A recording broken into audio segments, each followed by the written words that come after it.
उशीर केला, 15-20 दिवस 12वी सायन्सची कॉलेज चुकलं. आपल्याला माहीत आहे सायन्सचा अभ्यास कसा असतो. आणि मग त्या त्या त्या फ्रस्ट्रेशनमधून, त्या आगतिकतेमधून तिनं गळ्याला फास लावला.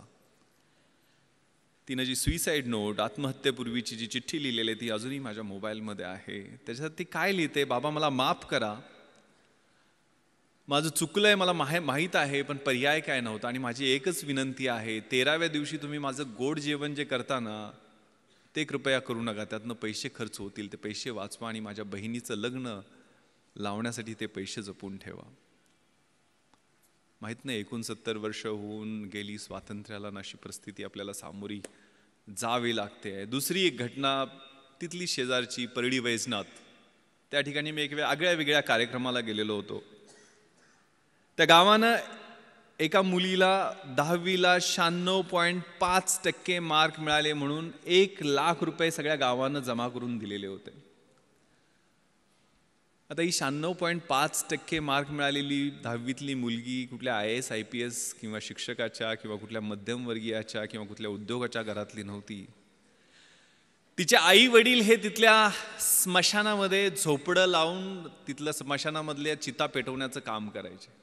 घरात लाईट सुद्धा नव्हती. दिवा कधी कधी विजला की स्मशानात चितेचा जो अग्नी असतो त्या आगीच्या उजेडात अभ्यास करून तिनं 96.5% मार्क मिळवलेले होते.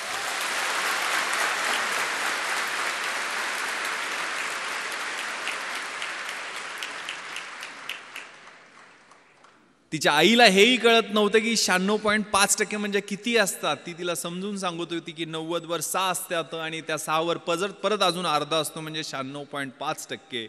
ज्यावेळेला तिचा चेक तो 1 लाख रुपयाचा देऊन तिचा सत्कार केला, तिचे हात थरथरत होते. तिनं ज्यावेळेला उत्तर त्या सत्काराला भाषण देऊन केलं ते इतकं प्रतिम होतं.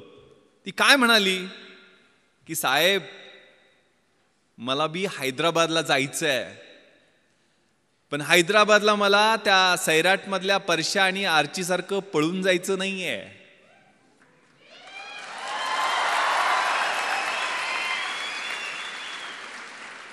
मला हैदराबादला सरदार वल्लभभाई पटेल राष्ट्रीय पोलीस अकादमीमध्ये IPS प्रोबेशनर म्हणून तुमच्यासारखं ट्रेनिंग घ्यायला जायचं.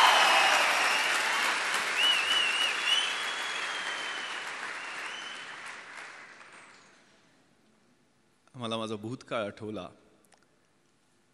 कोल्हापुरातनं एक पत्र्याची पेटी घेऊन STला पैसे जास्त लागायचे म्हणून ट्रकात बसून पुढच्या ठिकाणी पत्र्याच्या पेटीत पुस्तक होती, फक्त दुसरं काहीच नव्हतं. एक जीन्स, एक गोल्या गळ्याचा T-शर्ट आणि 2-3 फाटकी तुटकी कपडे घेऊन गेलेलो. 1993 साली आठवत आहे. मनामध्ये स्वप्न होती, मोठी स्वप्न होती. पण तिथं गेलो त्यावेळेला परिस्थिती वेगळी होती. राहायची कुठंच मुंबईत सोय होत नव्हती. SIC ही IAS IPS अधिकारी बनवणारी पंढरी जी आहे ती चर्चगेट आणि VTच्या मध्ये आहे की जिथं राहणं सर्वसामान्य माणसाला परवडतच नाही आहे. परंतु सुदैवानं आमदार निवास आहेत. तर कुलाब्याच्या समोर ते मॅजेस्टिक आमदार निवासमध्ये पेटी टाकली, पत्र्याची पेटी ठेवली. पण आपल्याला माहीत आहे सगळे कार्यकर्ते आमदार निवासमध्ये त्या कुलाबा कॉजवेवर काय काय खातात आणि संध्याकाळी कसले कसले वास सोडतात सांगू शकत नाही आहे. झोपच लागायची नाही. मग ते बाहेर पट्टे टाकून झोपण्याचा प्रयत्न केला, पण ढेकणं आणि पिसवा आणि मच्छर एवढे त्यांच्याशी स्पर्धा करत तिथं राहायला लागायचं. तिथनंच 2 मिनिटाच्या अंतरावर यशोधन, सुनीती, सुरुची IAS IPS अधिकाऱ्यांच्या क्वार्टर्स आहेत.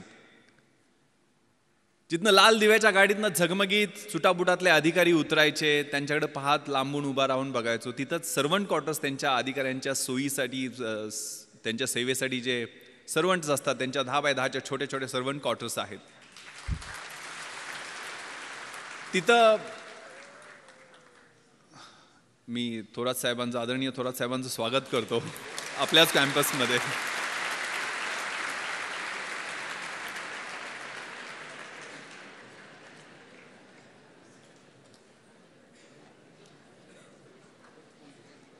त्या 10x10च्या सर्वंट क्वार्टर्समध्ये सुद्धा त्यावेळेला राहायला सोय झाली नाही.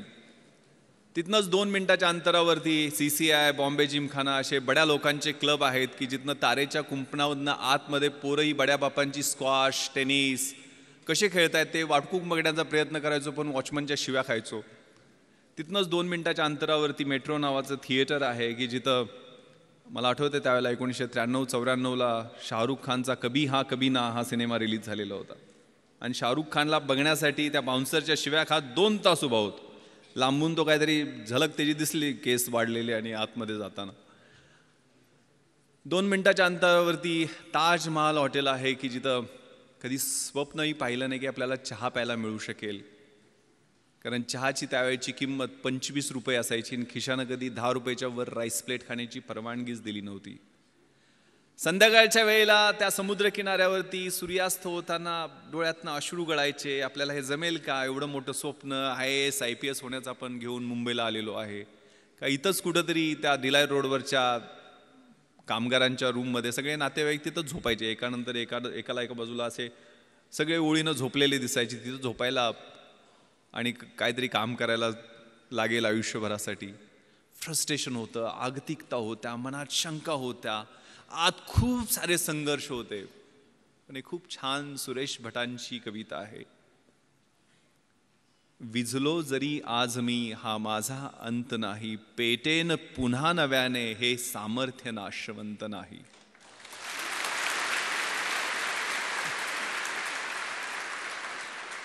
छाटले जरी पंख माझे, छाटले जरी पंख माझे, पुन्हा उडेन मी, अडवू शकेल मजला अजूनशी भिंत नाही. माझी झोपडी जाळण्याचे झालेत कैक कावे, जळेल झोपडी अशी आगती ज्वलंत नाही. येतील वादळे, खेटेल तुफान, तरी वाट चालतो मी, अडथळ्यांना भिवून अडखळणे पावलांना पसंत नाही. ती मनामध्ये ऊर्जा होती, ते स्वप्न होतं. मग त्यातनं एक जिद्द निर्माण झाली आणि 2 वर्ष 1995 आणि 96 2 वर्ष पेकाट मोडेतोपर्यंत आणि बुडाला फोड येतोपर्यंत अभ्यास केला आणि परिस्थितीनं यू टर्न घेतला. परिस्थिती पालटली. IPS मध्ये निवड झाली. मुंबईत डेप्टी कमिशनर ऑफ पोलीस म्हणून नेमणूक झाली. ज्या ठिकाणी 10x10च्या सर्वंट क्वार्टरमध्ये झोपायला जागा शोधत होतो, त्याच ठिकाणी 2200 स्क्वेअर फीटचा आलिशान फ्लॅट मरीन ड्राईव्हवरती शासनानं राहायला दिला.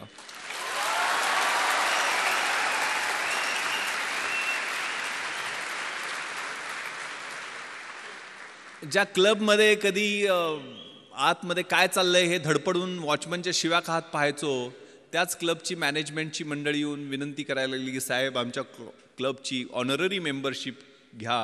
आणि त्याच क्लबमध्ये माझी मुलं मला स्क्वॉश आणि टेनिस खेळताना दिसायला लागली.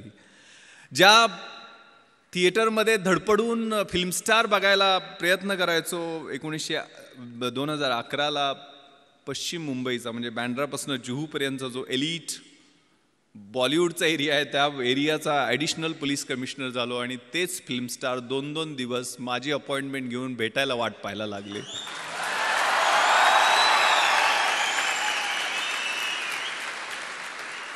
ज्या ताजमध्ये कधी चहा प्यायचंही स्वप्न पाहिलं नाही, त्याच ताजमध्ये 26/11च्या रात्री सगळ्यात जास्त मी आणि माझ्या सहकाऱ्यांची वाट पाहिली गेली. तिथंच अतिरेक्यांची 2 हात केल्यामुळं राष्ट्रपतींचं शौर्य पदक आम्हाला प्रदान करण्यात आलं.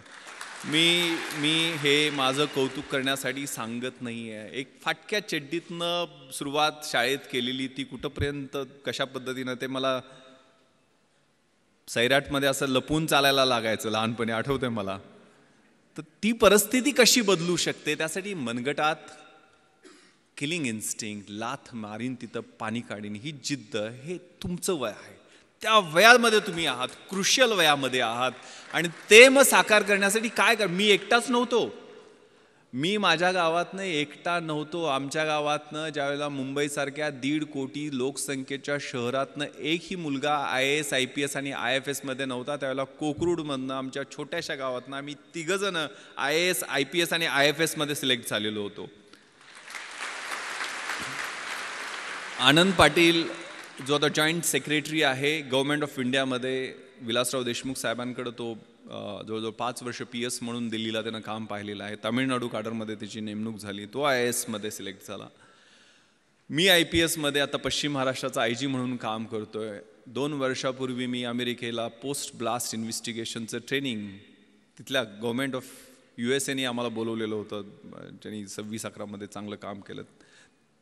त्या ठिकाणी ट्रेनिंगला गेलो त्यावेळेला न्यूयॉर्कला गेलेलो होतो. आपल्याला माहिती आहे सगळ्यात मोठं हे न्यूयॉर्क शहर आणि त्यातला सगळ्यात पॉश एरिया मॅनहॅटन, आणि मॅनहॅटनमध्ये सगळ्यात पॉश भाग म्हणजे टाइम्स स्क्वेअर, आणि टाइम्स स्क्वेअरला लागून 27व्या स्ट्रीटवरती इंडियन एम्बॅसीचं ऑफिस आहे. आणि तिथं मी त्या एम्बॅसीच्या ऑफिसमध्ये गेलो त्यावेळेला 450-500 स्क्वेअर फीटच्या आलिशान ऑफिसमध्ये एक शेतकऱ्याचं पोरगं फर्स्ट सेक्रेटरी म्हणून त्या ऑफिसमध्ये बसलेला होता, सुगंध चौगले. सुगंध चौगले नाव घ्यायला अवघड पडतो म्हणून तो S राजाराम झालेला आहे, त्यामुळं खेड्यातला हा सुगंध. त्याच्यासाठी काय केलं होतं? दुसरं तिसरं काही केलं नाही. एकच नाव समोर ठेवलं आणि एकच मंत्र म्हणत होतो, शिवाजी शिवाजी आणि शिवाजी.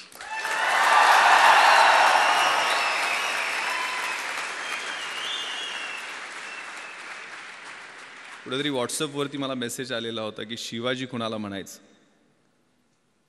जो 65 किलोची तलवार वागवतो त्याचं नाव वेसाजी. जो 2000 सैन्याशी एकटा झुंजतो त्याचं नाव बाजी. जो हात तुटला तरी शत्रूशी लढत राहतो त्याचं नाव तानाजी. जो 8 तासात घोडा दिल्लीवरून पुण्याला घेऊन येतो त्याचं नाव संताजी. जो शत्रूच्या छावणीत घुसतो आणि शत्रूच्या छावणीचा कळस कापून आणतो त्याचं नाव धनाजी. जो ढाण्या वाघाला एकटा सामोरे जातो आणि त्याला उभा फाडतो त्याचं नाव संभाजी. आणि या सगळ्यांना एकत्र घेऊन स्वराज्याचं नंदनवनाचं तोरण बांधतो त्याचं नाव शिवाजी.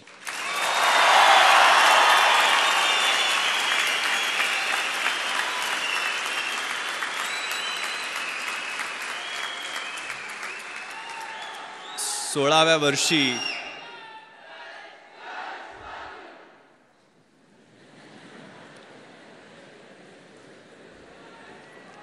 नुसत्या आरोळ्या नाही द्यायच्या, नुसत्या घोषणा नाही द्यायच्या. आतमधनं कणाकणामध्ये अगणित सूर्य शिवाजी नावाचे तयार झाले तर ऑटोमॅटिक हा देश महासत्ता जो काही डॉक्टर APJ अब्दुल कलाम सरांच्या नावानं राजवर्धननी काहीतरी एक स्पर्धा परीक्षा केंद्र बनवण्याचं ठरवलेलं आहे. त्यांच्या प्रॉपर्टीची list doctor APJ Abdul Kalam सरांच्या वाचत होतो मी. काय जाताना घेऊन गेले?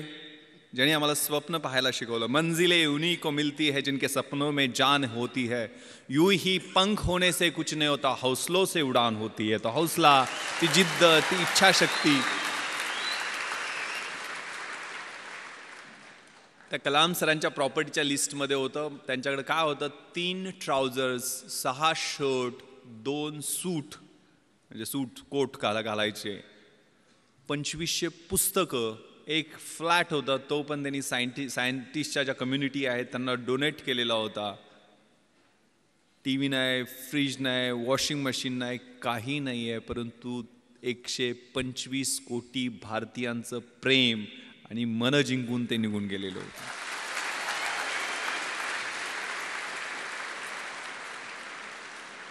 त्यामुळे हा मंत्र शिवाजी शिवाजी शिवाजी का मी सांगतोय? कारण त्यांनी प्लॅन जो केला. What is planning? सगळं मॅनेजमेंट, सगळं काही शिकायचं असेल तर छत्रपती शिवरायांच्या चरित्रातनं शिकायला पाहिजे. What is planning? Deciding in advance what to do, when to do, how to do, who is suppose to do it. कसं करायचं, काय करायचं, केव्हा करायचं, त्याचं नियोजन कशा पद्धतीनं करायचं, याला प्लॅनिंग म्हणतात. आणि प्लॅनिंगसाठी आपल्या समोरचं चॅलेंज कोणतं आहे, आपल्या समोरचं आव्हान कोणतं आहे, आपला ॲडव्हर्सरी कोण आहे, आपला शत्रू कोण आहे, परीक्षा समोर धरा. परीक्षेला समोर धरलं आणि एक सुन झू नावाचा चिनी युद्धशास्त्रज्ञ आहे, त्यानं खूप छान विश्लेषण, आर्ट ऑफ वॉर नावाचा 511 बिफोर क्राइस्ट त्यांनी ग्रंथ लिहिलेला आहे, त्याच्यात त्यांनी विश्लेषण केलेलं आहे. If you know your self, युद्धशास्त्रातलं हे तत्व आहे जे आपल्या आयुष्यामध्ये तेवढंच लागू पडतं. If you know yourself and if you know your enemy, you need not worry about the result of 100 battles. तुम्हाला स्वतःबद्दल पूर्ण माहिती असेल आणि शत्रूबद्दल पूर्ण माहिती असेल तर 100च्या 100 युद्धामध्ये तुमचा विजय निश्चित आहे. पण माहिती कशा पद्धतीनं, कशा पद्धतीचं विश्लेषण स्वॉट प्रिन्सिपल आपण वाचलेलं असतं. Strength, weaknesses, opportunities and threats. आपली बलस्थानं कोणती आहेत, आपली दुर्बल स्थानं कोणती आहेत, आपल्या समोरच्या संधी कोणत्या आहेत आणि आपल्या समोरचे धोके कोणते आहेत, याचं योग्य विश्लेषण स्वतःचं आणि शत्रूचं, म्हणजे परीक्षा असेल तर परीक्षेचं. सिलेबस कसा आहे, प्रश्नपत्रिका कशा येणार आहेत, गेल्या 10 वर्षातल्या कशा आहेत, पुढच्या कशा येऊ शकतील, सिलेबसमध्ये व्हॉट टू डू आणि व्हॉट नॉट टू डू, हे कशा पद्धतीनं करायचं ते तुम्ही ठरवता का, त्याच्यावर काम करता का, नियोजन करता का, आणि त्याच्यानंतर स्मार्ट पद्धतीने. What is smart? Specific, measurable, attainable, realistic and time bound. स्मार्टचा full form आहे. तशा पद्धतीनं तुम्ही अभ्यासाचं नियोजन करता का, आणि मग तो स्मार्ट अभ्यास असेल तर तुम्हाला यश मिळण्याचं गुणोत्तर अधिक चांगलं होत जातं. If you know yourself and if you do not know about your enemy, after every victory gain you will suffer a defeat. जर तुम्हाला स्वतःबद्दल माहिती असेल पूर्णपणे, मात्र शत्रूबद्दल माहिती नसेल, तर एका विजयानंतर तुम्हाला एक पराभव पचवावाच लागेल.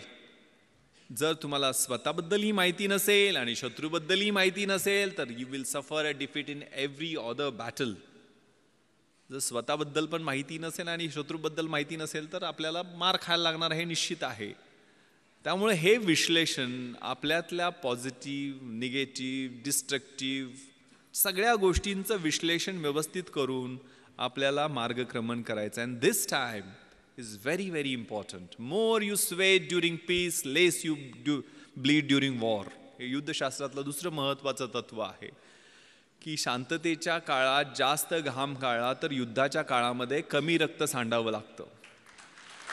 तुमच्या हा कॉलेजचा काळ आहे, तो रचनात्मक काळ आहे. तुम्हाला कुणीही अडवलेलं नाही अभ्यास करायला, आणि अभ्यास करून कुणाच्या अंगाला भोकं पडलेत किंवा कोण मेलाय असं मी काय ऐकलेलं नाही आहे. त्यामुळे आई वडील आपले खूप खस्ता खाऊन आपल्याला इकडं अभ्यासासाठी पाठवतात. कारण माझ्या वडिलांनी अर्धा एकर शेती विकलेली होती, मला सांगितलं पण नाही. कधीही त्यांनी मला एक पोस्टकार्ड लिहायचे. पोस्टकार्डवर त्यांची सही मोडीतली सही आहे. जुने पैलवान होते ते, 4थी शिकलेले. आईचं शिक्षण तर झालेलं नाही आहे, पण लिहिता वाचता तिनं नंतर शिकली थोडंफार वाचायला. पण वडील, मी दिल्लीला ज्यावेळेला UPSCची तयारी करायला इंटरव्ह्यूच्या वेळेला होतो, मुंबईमध्ये असायचो, त्यावेळेला पोस्टकार्ड लिहायचे. त्यांनी कधी टेन्शन देणाऱ्या गोष्टी लिहिल्या नाहीत, पण व्यवस्थित चाललंय आमचं, आमची काही काळजी करू नको, तुला पैसे किती पाहिजेत, कसे पाठवून देऊ, जेवायला व्यवस्थित मिळतं का, वगैरे वगैरे विचारपूस करून शेवटी मात्र न चुकता एक ओळ ते लिहायचे. मला गावाकडे प्रेमानं भावड्या म्हणतात. भावड्या, माझे डोळे मिटायच्या आधी तुला लाल दिव्याच्या गाडीतनं आलेलं मला पाहायचं आहे.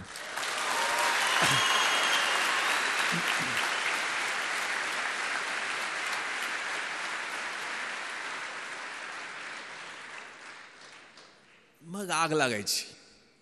कुठं कशी लागायची माहीत नाही, तर किडा पेटायचा. आपल्या त्या निरक्षर असो, अडाणी असो, पैलवान असो, पण माझ्या त्या बापाचं स्वप्न पूर्ण करण्यासाठी मी अभ्यास करणार. आणि मग तिथं कॉम्प्रोमाइज नाही. त्यामुळे प्लॅन केला तो. मग आनंद, मी, सुगंध एकत्र बसून आम्ही कॉलेजला असताना प्लॅन केला. तर तिघंजण एका खेड्यातली 1800 लोकवस्तीच्या गावातनी 3 पोरं प्लॅन करू शकतात. तुम्हाला तिथं इतकं चांगलं इन्फ्रास्ट्रक्चर आहे, पुस्तक आहे, मार्गदर्शक आहेत, सगळ्या गोष्टी उपलब्ध आहेत. एवढ्या सगळ्या गोष्टी असताना घोड्याला फक्त पाण्यापर्यंत आपण घेऊन जाऊ शकतो. त्याला पाणी प्यायचं की नाही हे आपण ठरवायचं आहे. त्यामुळे आपण सगळेजण निर्णय घ्यायचा आहे त्याच्या बाबतीत. त्यावेळेला तो प्लॅन केला.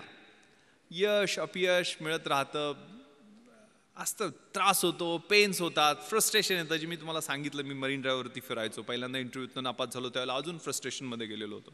21व्या वर्षी मुलाखतीतनं परत आलेलो होतो.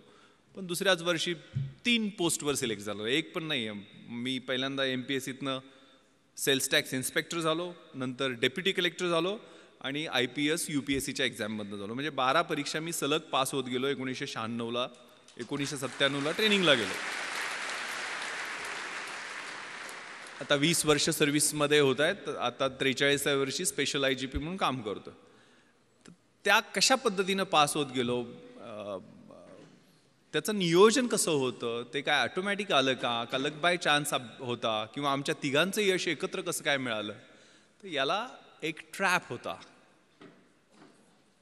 Wien you are planning to fair, when you are failing to plan you are planning to fail असं म्हटलं जातं. तुम्ही नियोजन करणं हे परत परत रिपीट करतो की तुम्हाला काय करायचं आहे ते आत्ता ठरवा. म्हणजे IAS IPS ह्या पूर्ण मिळून 150 पोस्ट असतात, IAS IPS आणि IFS सगळ्यात मिळून साधारण 900-950 पोस्ट वेगवेगळ्या 26 अलाइड सर्व्हिसेसमधल्या धरल्या तरी असतात.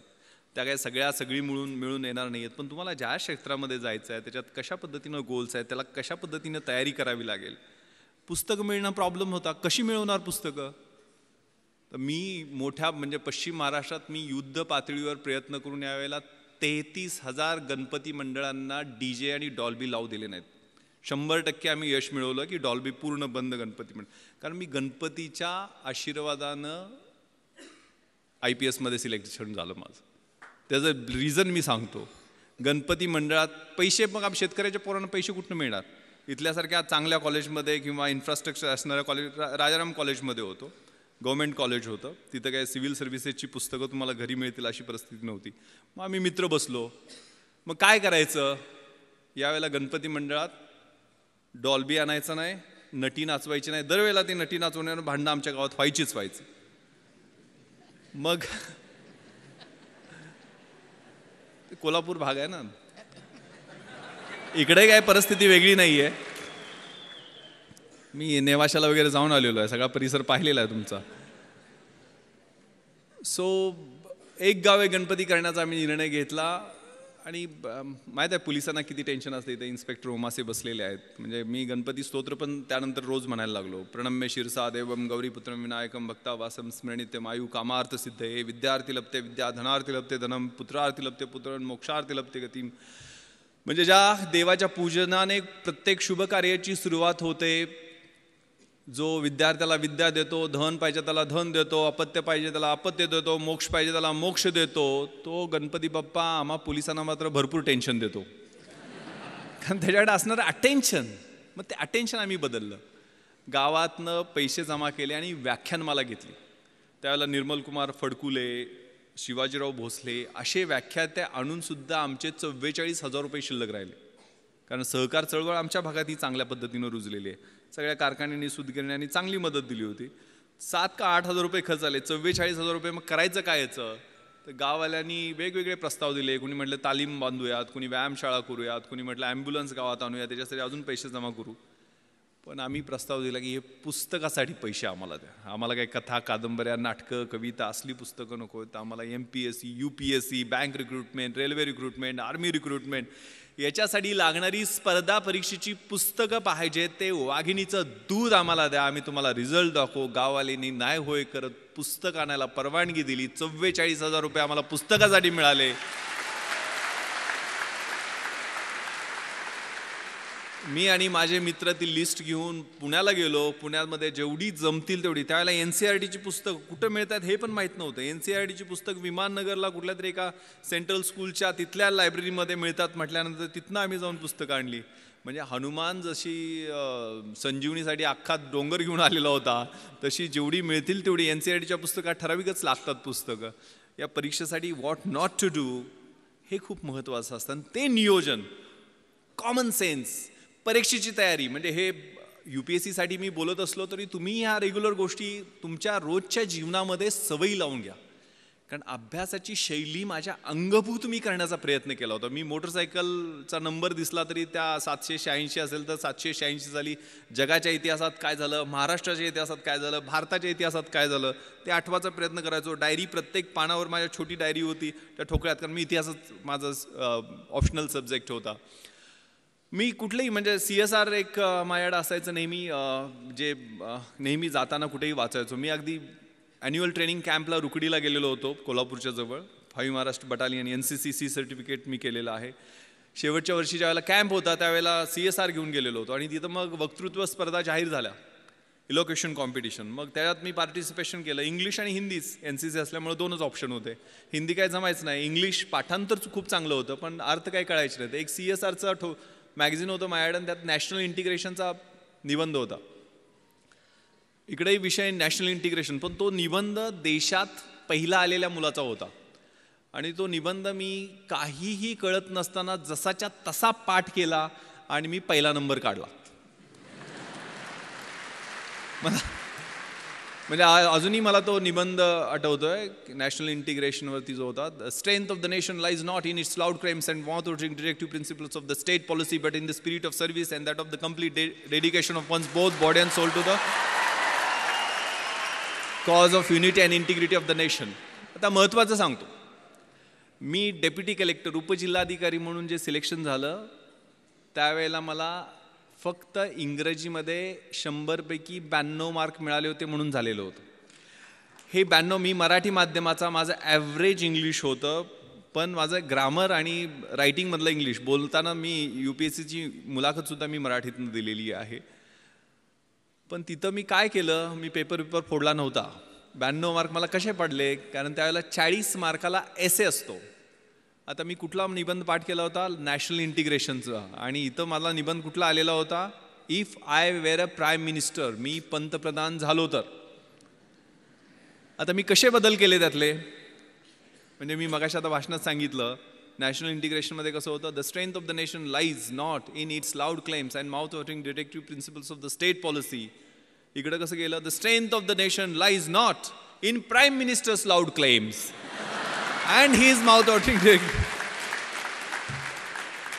पुढे असं होतं, however with every salute and cheers to our grand and mighty past we cannot but admit that our present is afflicting, sometimes it is horrifying, sometimes frustrating.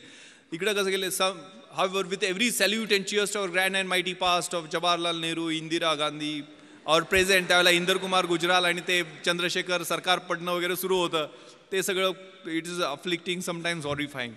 असे व्यवस्थितपणे फिलिंग द ब्लँक्स केले आणि व्यवस्थितपणे पेपर तो लिहिला आणि 92 mark मिळाले आणि मी डेप्युटी कलेक्टर होऊ शकलो.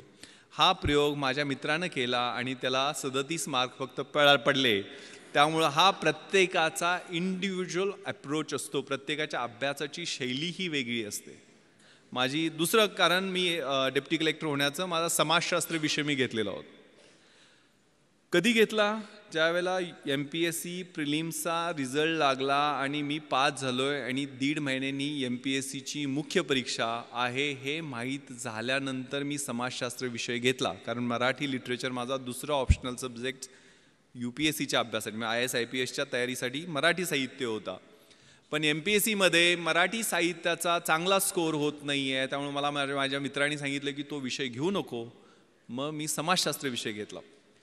समाजशास्त्राचं सोशॉलॉजीचं स्पेलिंग सोडून मला काहीही माहीत नव्हतं. मी बाजारात गेलो, सगळ्यात छोटं पुस्तक असेल ते निवडलं आणि ते 175 पानाचं पुस्तक घेऊन आलो. आणि माझा एक मित्र संजय देशमुख, जो MPhil इन सोशॉलॉजी झालेला होता, त्याला म्हटलं मला जरा मार्गदर्शन कर रे, माझं 7 दिवस मी देऊ शकतो या विषयाला, मला समाजशास्त्र विषयात चांगले मार्क्स पाडायचे आहेत. तोही मेन्सला होता. तो 3 ठोकळे त्यानं मोठे मोठे काढले आणि जवळजवळ 350-400 डेफिनेशन्स इंग्लिशमध्ये त्याला पाठ होत्या. आणि असं टेन्शन दिलं की म्हटलं आता आपण गळ्यात दगड बांधलेला आहे आणि उडी मारलेली आहे आणि 100% बुडणार. मात्र ते 7 दिवस त्या पुस्तकाबरोबर मी अभ्यास केला, म्हणजे रोमॅन्स केला, लिटरली कॉन्सेप्ट समजून घेतले.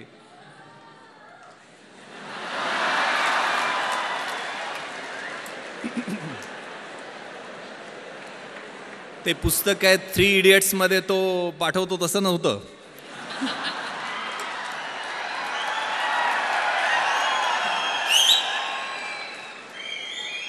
आणि तुम्हाला विश्वास बसणार नाही, माझं मार्कशीट तुम्हाला मी दाखवेल. ज्यावेळेला रिझल्ट लागला, जो MPhil इन सोशॉलॉजी होता संजय देशमुख, त्या माझ्या मित्राला 200 पैकी 80 मार्क पडले, म्हणजे 40% मार्क मिळाले. त्या ठिकाणी 8 दिवस रोमॅन्स करून, 8 दिवसच अभ्यास करून मला 200 पैकी 160 म्हणजे 80% मार्क मिळाले.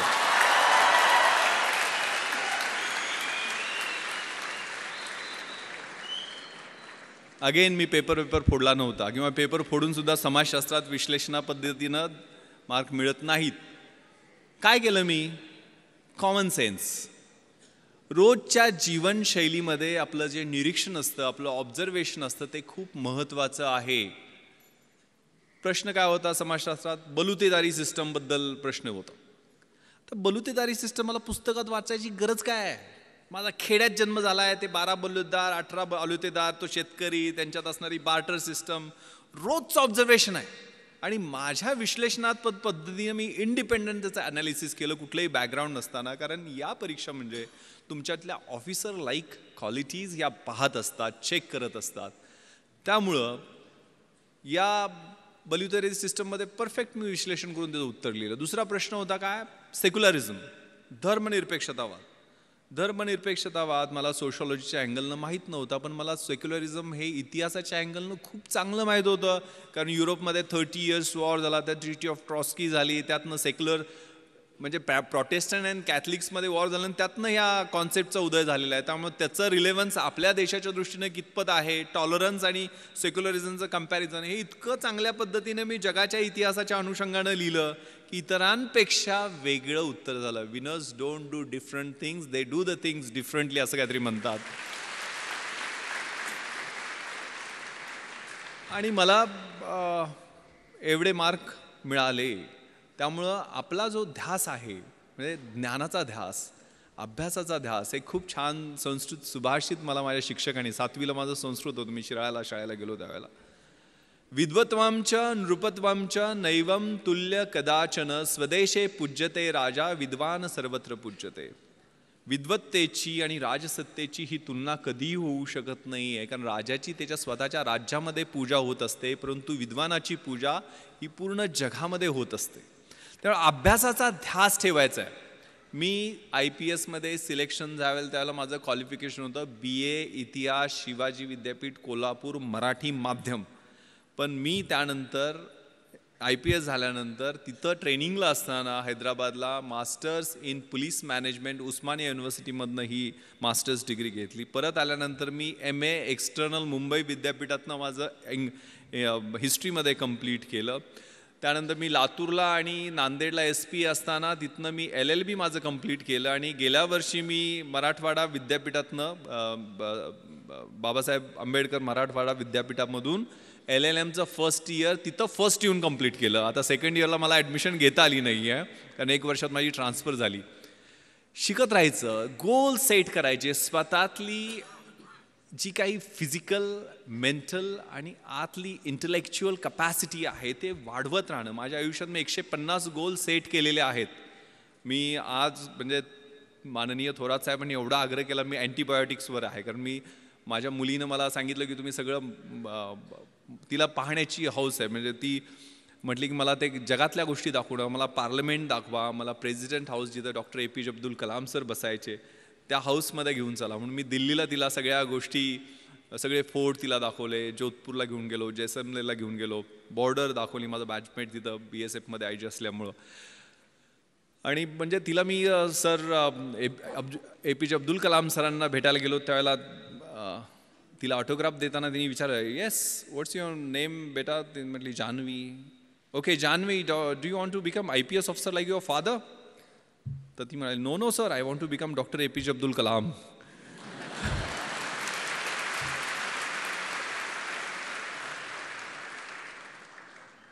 इथं सावित्रीच्या लेखी सगळ्या आहेत. म्हणजे ते मला दंगल सगळ्यांनी पाहिला ना? Yes, that's fighting spirit, that should be there. त्यामुळे हे सगळं जे आहे ना, आणि इकडं सगळे शिवाजीचे मावळे असं काहीतरी म्हटले ना,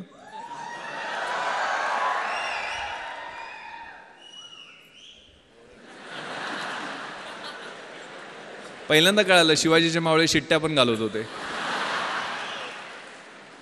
हे खूप छान सुभाषित अगेन मला आठवतं, शिक्षकांनी शिकवलेलं. यौवनम धनसंपत्ती प्रभुत्वम विवेकिता एकैकपम अनर्थाय किमु यत्र चतुष्टम.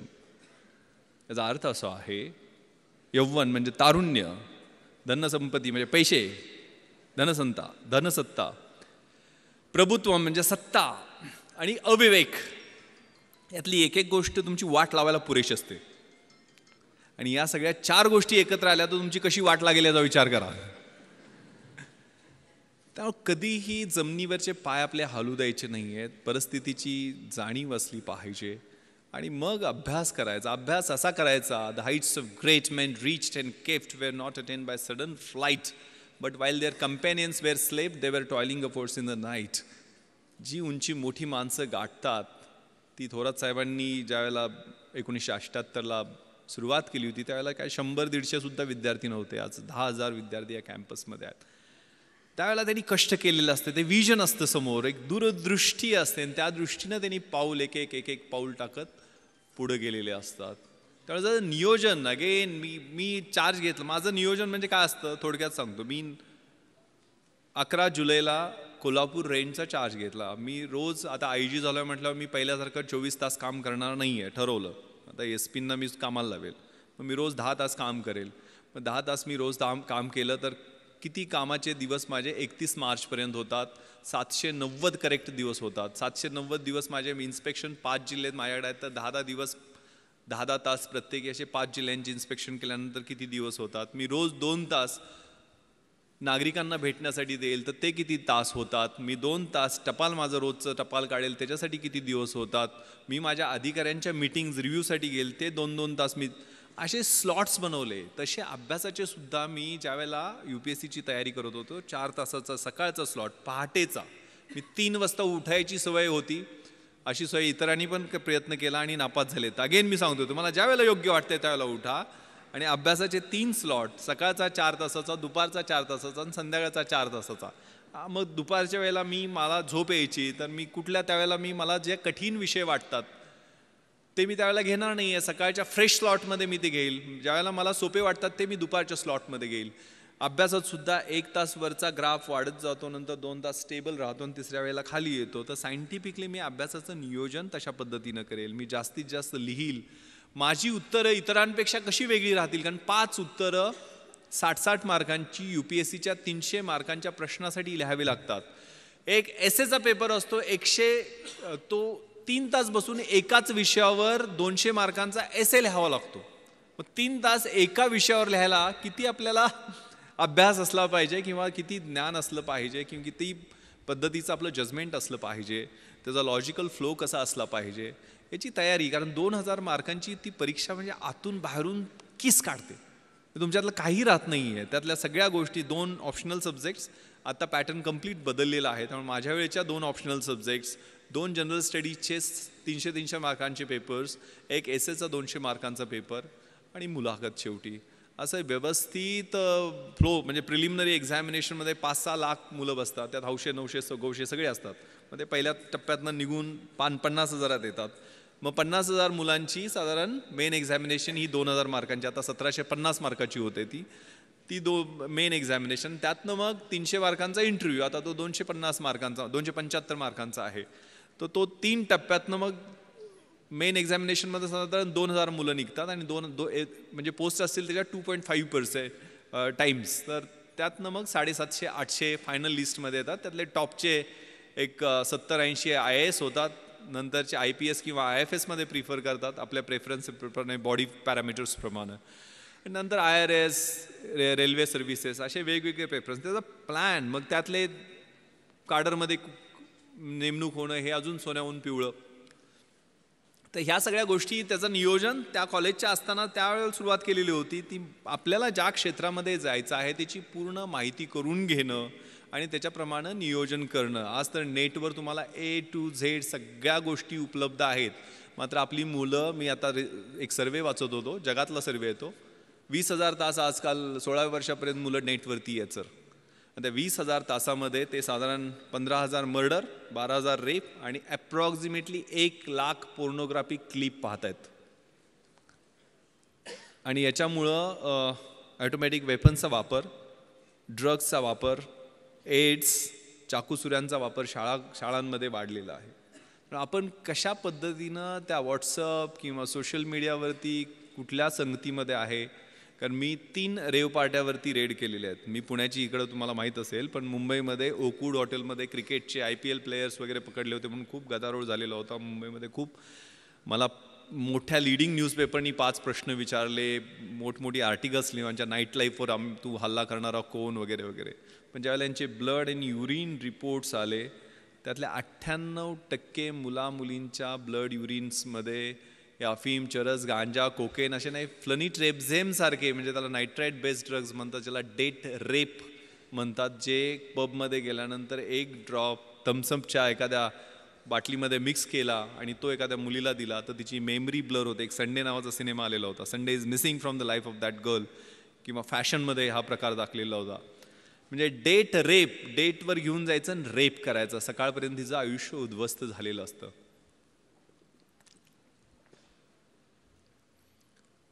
त्यामुळं आपली जागरूकता, आपण कशा पद्धतीनं कुठल्या नेटवर कशा साईट्सवरती आहोत, कारण हे सगळं कम्युनिकेशन फेसबुकवरती झालेलं होतं, ISRAtrans.com वेबसाईटवरती झालेलं होतं. इंटरनेटचं जे वर्ल्ड आहे ते खूप धोकादायक आहे. त्याच्यावर आपण सावध राहिलं पाहिजे, जपून असलं पाहिजे. आपले फोटो लोड करताना, विशेष करून लहान मुलांचे फोटो लोड करताना, मुलींचे फोटो लोड करताना आपण त्याच्या बाबतीत सावधानता बाळगली पाहिजे. यातल्या एक मुलगी माझ्या मित्राची होती, म्हणजे मी पार्टीमध्ये पकडलेली. नंतर मग कारवाई तर मी कायदेशीर सगळी केली, कुणाला काय सोडलं नाही आहे. आणि त्यानंतर मित्र माझ्याकडे तिला काउन्सिलिंगसाठी घेऊन आलेला होता. आणि तिला मी विचारलं, एक 18-19 वर्षाची मुलगी होती, की काय करते बेटा तू हे, why do you do this, म्हणजे काय त्यातनं तुला, म्हणजे sir uncle I can't leave without it. मिलियनेर बापाची मुलगी, पण ती म्हणते की मी ह्याच्याशिवाय जगू शकत नाही आहे. म्हणजे आयुष्यामध्ये धागडधिंगा, पब, डिस्कोमध्ये ड्रग्ज घेऊन नाचणं एवढंच आयुष्य आहे का? आयुष्याच्या स्टेजेस असतात. आयुष्य आपलं 20मधलं कसं आहे, 30मधलं कसं आहे, 40मधलं कसं आहे, 70 झाल्यानंतर आपल्याला एक समाधानाची सुरकुती ज्या वेळेला चेहऱ्यावरती कुणाची सेवा करून मिळेल ते कसं राहील, सगळ्याचा विचार करण्याची आवश्यकता आहे. आणि सगळ्यात धोका जो जगभरामध्ये आहे तो नार्को टेररिझमचा आहे. म्हणजे टेररिझमसाठी नार्कोटिक्समधनं मिळालेले पैसे, म्हणजे गोल्डन क्रिसेंट आणि गोल्डन ट्रँगल हे तुम्ही कुठेतरी वाचलं असेल. म्हणजे पाकिस्तान, अफगाणिस्तान हा जो बेल्ट आहे तो गोल्डन क्रिसेंटचा, आणि थायलंड, म्यानमार, लाओस हा जो बेल्ट आहे तो गोल्डन ट्रँगलचा. यातनं जो ट्रेड ड्रग्सचा होतो तो $1000 बिलियन आहे. म्हणजे जगातल्या आयर्न अँड स्टीलच्या इंडस्ट्रीच्या टर्नओव्हरपेक्षा जास्त आहे. त्याचे टार्गेट आहेत तुम्ही मुलं. मग आजकाल जे ट्रान्स फेस्टिवल, सनबर्न फेस्टिवल आणि सगळ्या गोष्टी ज्या होत असतात त्यातनं सावध राहिलं पाहिजे आपण. कारण त्या म्युझिक, कारण मी डॉल्बी सिस्टम का बंद केली, ते राक्षस उभा राहतात, त्यातनं सुद्धा आवाज जे निर्माण होतात ते 120-130 डेसिबलचे जे आवाज आहेत ते सर्वसामान्य माणूस कानानं ऐकू शकत नाही. त्याला एक तर दारू ढोसावी लागते किंवा ड्रग्ज घ्यावे लागते. ड्रग्ज घेतल्यानंतर ते कलर्स असतात, फ्लोरोसंट कलर्स, त्याला आपण टच करू शकतो. ते म्युझिक आपल्या कानामध्ये पियर्स होताना आपल्याला जाणवत असतं. आणि स्पष्ट शब्दात सांगायचं तर शरीरासंबंधातला जो आनंद असतो तो काही तासासाठी त्या काही ड्रग्सच्या माध्यमातून मिळतो. पण त्यावेळेला तुमचं पूर्ण ब्रेन खोकला होतो, सिझलर होतो. त्याला सिझलर ड्रग असं म्हणतात. ॲम्फिटिमाइनचे डेरिव्हेटिव्ह आहेत, MDMA वगैरे, किंवा एक्स्टसीचे जे प्रकार आहेत, त्यातनं तुमची स्प्लिट पर्सनॅलिटी होते, सिझोफ्रेनिया ज्याला म्हणतो आपण. हे धोकादायक आहे. कारण मी 150 एकदा मी सगळे चेन स्नॅचर्स बोलवले होते मुंबईमध्ये ॲडिशनल कमिशनर असताना. का गुन्हे करतात? आणि त्यातले 90% मुलं ही ड्रग्सच्या आहारी गेलेली होती. मग एकदा त्या सर्व सेंट्रल नर्वस सिस्टमचा ताबा घेतला अशा एखाद्या व्यसनाने, म्हणजे आणि त्या वयात, ह्या ठराविक वयात, कारण 16व्या-17व्या वर्षीच हे सगळे संसर्ग होतात. म्हणजे झालं तर छत्रपती शिवाजींसारखं महान आणि मोठं तेजस्वी कार्य 16व्या वर्षीच त्यांनी सुरुवात केली होती. शंभू महादेवाच्या साक्षीनं स्वराज्याचं तोरण बांधलं होतं, त्याच वयात केलेली होतं. आणि वाट लागायला सुद्धा आयुष्याची तेच वय असतं. चांगला संसर्ग असेल तर चांगला संसर्ग त्याच वयामध्ये होतो, आणि वाईट सवयी लागल्या तर त्या निघत नाही, ते त्याच वयामध्ये होतात. तर तुमच्या आयुष्याचं सोनं करायचं आहे की माती करायची आहे? कारण हे वयच असं आहे की त्यावेळेला चकाकणारी गोष्ट, प्रत्येक गोष्ट ही सोन्यासारखी वाटत असते. ती कदाचित अणुकुचीदार काच असू शकते. ती काच कधी लागेल, त्याची कधी जखम होईल, ती जखम कधी चिघळेल, आणि तिचं कधी गँग्रीन होईल, आणि कधी आयुष्य उद्ध्वस्त होईल हे कळत नाही आहे. Trust yourself. तुम्हाला काय करायचं आहे हे पहिल्यांदा जाणून घ्या. हे खूप छान प्रार्थना आहे परमेश्वराची. God Grant me the सिरिनिटी to accept the things which I cannot change, courage to change the things which I can, and wisdom to know the difference. परमेश्वरा, ज्या गोष्टी मी बदलू शकतो ते बदलण्याचं मला धैर्य दे, ज्या बदलू शकत नाही आहे ते स्वीकारण्याचं मला सामर्थ्य दे, आणि ज्या बदलू शकतो आणि ज्या बदलू शकत नाही आहे त्या दोन्हीमधला फरक ओळखण्याचं शहाणपण दे. ते शहाणपण खूप महत्त्वाचं आहे.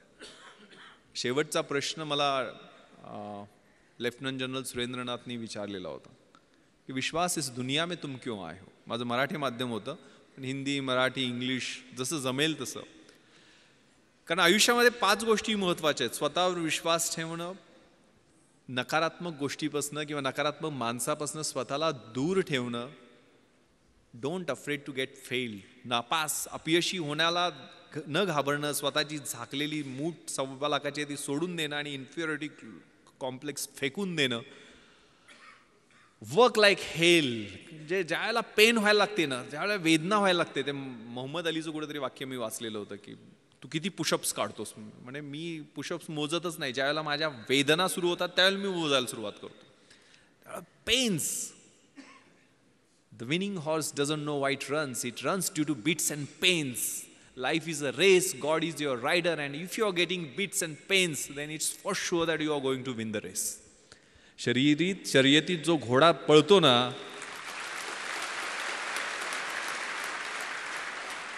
त्याला माहीत नसते तो का पळतोय. त्याला जे चटके फटके चापकाचे ओरखाडे मिळत असतात त्यामुळे तो पळत असतो. आणि जीवन ही अशीच एक शर्यत आहे. परमेश्वर हा तुमचा रायडर आहे, आणि जर तुम्हाला ते चटके आणि फटके मिळत असतील तर परमेश्वराची इच्छा आहे की तुम्ही ती शर्यत जिंकावी. तेव्हा ते चटके फटके मिळत आहेत का, तेव्हा आयुष्य प्लेन नाही आहे.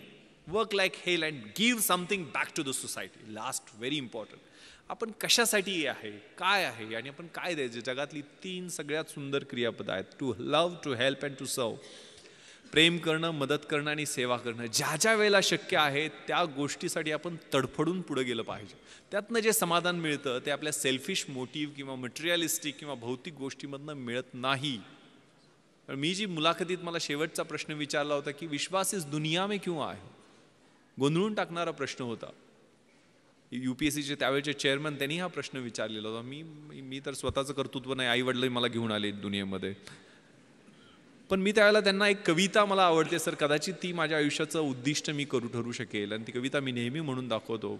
Very meaningful poem, the poem of La Mancha. युद्धातल्या सैनिकाची ती कविता आहे. To dream the impossible dream, जे अशक्य आहे ते स्वप्न मला पाहायचं आहे. टू फाईट द अनबीटेबल फो, ज्याचा कोणी पराभव करू शकत नाही त्याला जाऊन मला हरवायचं आहे. To run where the brave dare not to go, ज्या ठिकाणी कुणी जाण्याचं धाडस करत नाही तिथे जाऊन मला धावायचं आहे. To try when your arms are too weary, माझे हात पाय बाहू शरीर सगळं थकून गेलंय, त्यावेळेला मला तो एव्हरेस्ट समोर दिसतोय. तो एव्हरेस्ट गाठण्यासाठी मला एक एक पाऊल पुढे टाकायचं आहे. To reach that unreachable star, this is my quest to follow that star, no matter how hopeless, no matter how far. To fight for the right without questions, without pause, to be willing to march into the hell for heavenly cause. मला सत्यासाठी संघर्ष करायचा आहे, त्यावेळेला कोणताही प्रश्न विचारायचा नाही, कोणताही थांबा घ्यायचा नाही आहे. माझी नरकात जायचीही तयारी आहे, मात्र त्यासाठी असणारं कारण स्वर्गीय असलं पाहिजे.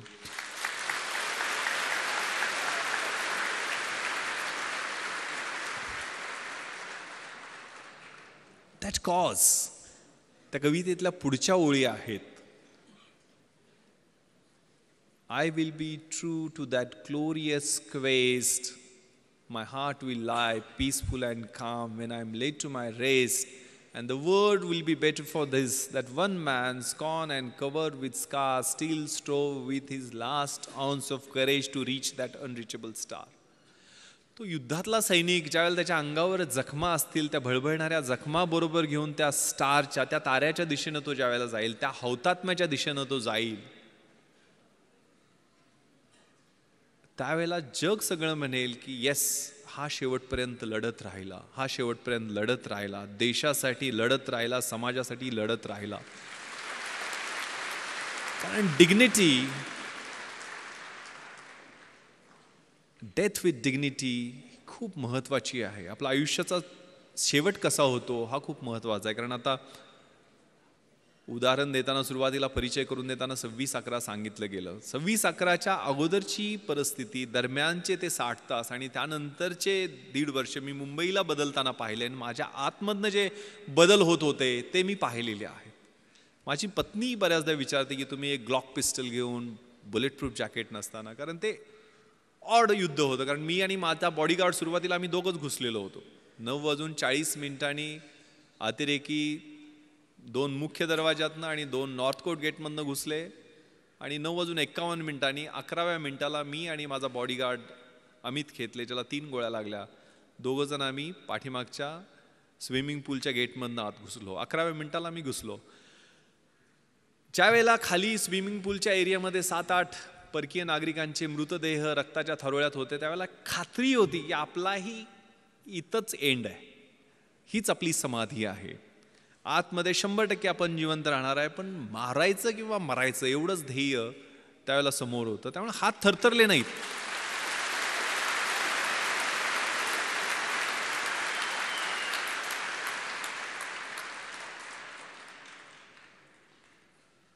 एक खूप छान शेर कुठेतरी ऐकलेला होता की दुनिया में मिल जाएंगे आशिक कही,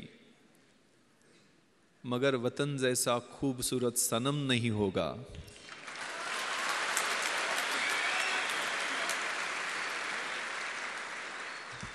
नोटों में लिपटकर सोने में समेटकर मरे है कई,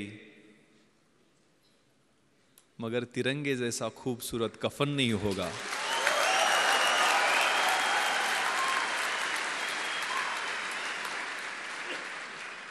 yes, that death with dignity, ते देशासाठी असणारं मरण ते प्रत्येकाच्या भाग्यात नसते ना. कुठेतरी हार्ट अटॅकनं मरेल, ॲक्सिडेंट मरेल, कुठेतरी काहीतरी मरेल.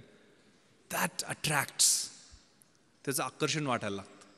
ती स्पर्धा करताना वेगळी मजा असते. कारण ज्यावेळेला आतमध्ये क्रिस्टल हॉलच्या बाहेर 3 पाठमोरे अतिरेकी, म्हणजे त्यांच्याकडं प्रत्येकाकडं एक AK-47, 6 डबल मॅगझिन, म्हणजे एका मॅगझिनमध्ये 30 गोळ्या असतात, 550-650 AK-47चे राऊंड, एक ॲडिशनल पिस्टल, त्याचे 60 ते 100 पर्यंत राऊंड, 25 ग्रेनेड प्रत्येकडे. एक ग्रेनेड ब्लास्ट केला तर 25 मीटरच्या परिघातला माणूस मेला तरी पाहिजे किंवा जखमी झाला पाहिजे. आणि प्लॅस्टिकच्या बॅगमध्ये 8 किलोचा RDXचा बॉम्ब, म्हणजे आपण जो पाहिला डोममध्ये, प्रत्येकाकडे एक. आणि असे 4 होते आणि आम्ही 2 जण होतो. माझ्याकडे ग्लॉक पिस्टल होती, जी कम्पॅरेटिव्हली चांगलं वेपन आहे. 18 गोळ्यांचे 2 मॅगझिन्स ग्लॉक पिस्टलमध्ये असतात आणि माझ्या बॉडीगार्डकडे साधी पिस्टल होती. म्हणजे तरी पण आम्ही एकदा ट्रिगर ओढला तर आमची एकच गोळी बाहेर पडणार आणि त्यांनी एकदा ट्रिगर ओढला तर 30 गोळ्या बाहेर पडणार, असा तो फरक होता. म्हणजे ज्यावेळेला क्रिस्टल हॉलच्या मध्ये लग्न सुरू होतं आणि त्याच्या बाहेर हे 3 पाठमोरी अतिरेकी सुनील कुडियादी तिथला सिक्युरिटी चीफनं दाखवले आणि तिथं फ्रॅक्शन ऑफ सेकंड न गवतात बॅटल कॉकपिटिशनवर त्यांच्यावरती आम्ही फायरिंग करू शकलो की ज्यात एक जखमी झाला आणि तिथनं ते पळाले, म्हणून तिथल्या हॉलमधल्या लग्नात अडकलेल्या लोकांचे जीव वाचले. ते क्रुशियल होतं. त्यावेळेला तो बाहेर गोंधळ अडकलो असतो, मला कोणी प्रश्न विचारले नसते, कारण माझ्या बुलेट प्रूफ जॅकेट नव्हतं, ॲडिशनल मॅन पॉवर येण्याची वाट पाहणं स्वाभाविक होतं. ज्या आतमधनं जो कॉल होता, कॉल फॉर द ड्युटी, कारण पहिल्यांदा ह्या फायरिंग नंतर 11:07 एकही राऊंड फायर झालेलं नाही. म्हणजे 1 तास 5 मिनिटं एकही राऊंड ताजमध्ये फायर झालेलं नाही. आम्ही सगळे मजले चेक केले साऊथ विंगचे. ताजचं विभाजन हे नॉर्थ विंग आणि साऊथ विंगमध्ये, जुन्या ताजमध्ये, जे काय महाभारत झालं ते जुन्या ताजमध्येच झालं. तर नॉर्थ विंगमध्ये ते पळून गेले आणि आम्ही साऊथ विंग चेक करून खाली आलो. 11:07 मात्र 2 ग्रेनेड ब्लास्ट त्यांनी केली, ज्यात शँडिलियर तुटून खाली आलं. आणि गेटवरती मी गेलो तर 2 मिसरूडनं फुटलेली 2 पोरं माझ्यासमोर अजून आली मदतीसाठी. SRPतले हे जवान समाधान मोरे आणि राहुल शिंदे. राहुल 21 वर्षाचा जवान शहीद झाला 2:45च्या गोळीबारामध्ये. यांच्याकडे तर 303 रायफली होत्या, 30-30 राऊंड होते. पण त्यांनाही ना आम्हाला, आमच्या छोट्याशा टीमला जाणीव करून दिली की देशासाठी मारायची किंवा मरायची अशी परत संधी येणार नाही आहे.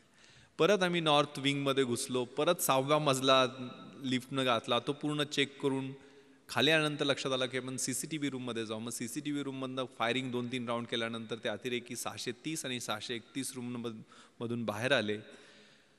याची माहिती त्यावेळेचे commissioner of police Hasan Ghafoor आणि जॉईंट कमिशनर मारिया साहेबांना दिली. आणि दोघांनी सांगितले की जोपर्यंत नेव्हल कमांडोज पोचत नाही तोपर्यंत थोपवून ठेवते, ऑन द वे आहेत.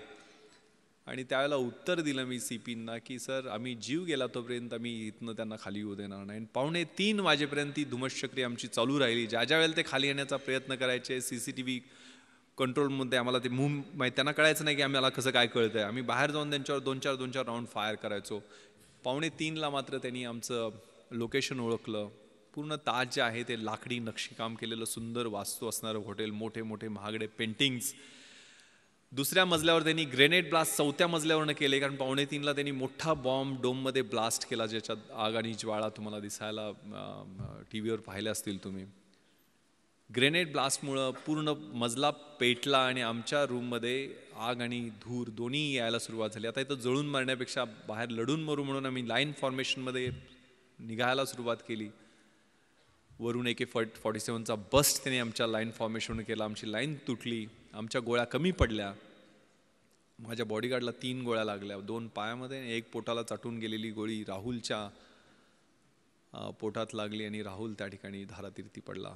मला आठवतं आहे मी 2 दिवसानंतर ज्यावेळेला राहुलचा शहीद झालेला देह आणायला गेलेलो होतो त्यावेळेला रिगर मॉर्टिसनं शरीर ताट झालेलं होतं, युनिफॉर्म जळालेला होता, पण डोळे उघडे होते. खांद्यावरती रायफलचा बट होता, ट्रिगर गार्डमध्ये उंगली होती आणि संगीन वरच्या दिशेनं थेट रोखलेलं होतं आणि डोळे जणू बोलत होते की सर तुमच्या शब्दाला जागलो की नाही.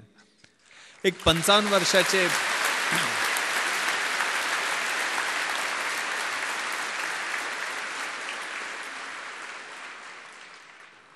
एक 55 वर्षाचे अंमलदार तुकाराम ओंबाळे त्यांचं नाव, 5 गोळ्या पोटामध्ये घेतात काय AK-47च्या. एक लाठी घेऊन तो माणूस चढाई करून जातो कसाबवरती.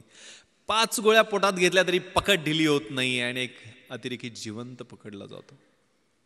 दिस इज मिरॅकल. न इज्जत दे, न अजमत दे, न सूरत दे, न सीरत दे, मेरे वतन के वास्ते अरब, मुझे मरने की सिर्फ हिम्मत दे. ही हिम्मत खूप महत्वाची आहे. उद्दिष्ट ठेवायचं आहे, स्वप्न ठेवायचं आहे आणि मार्गक्रमण करायचं आहे. निराश व्हायचं नाही आहे. सपोर्ट करायला तुम्हाला एवढी मोठी सिस्टम या ठिकाणी आहे. हे खूप छान कविता कुसुमाग्रजांची आहे. ओळखलत का सर मला पावसात आला कोणी, कपडे होते कर्दमलेले केसावरती पाणी, क्षणभर बसला नंतर हसला बोलला वरती पाहुणी, गंगामाई पाहुणी आली गेली घरट्यात राहुनी, माहेर वाशिन पोरीसारखी 4 भिंतीत नाचली, मोकळ्या हाती जाईल कशी, बायको मात्र वाचली, भिंत खचली, चूल विजली, होते नव्हते नेले, आठवणीला डोळ्यामध्ये पाणी मात्र ठेवले, कारभारणीला घेऊन सरसंगी आता लढतो आहे, चिखलगाळ काढतो आहे, पडकी भिंत बांधतो आहे, खिशाकडे हात जाताच हसत हसत उठला, पैसे नकोत सर मला जरा एकटेपणा वाटला, मोडून पडला संसार तरी मोडला नाही कणा, पाठीवरती हात ठेवून नुसतं लढ म्हणा. That fighting spirit.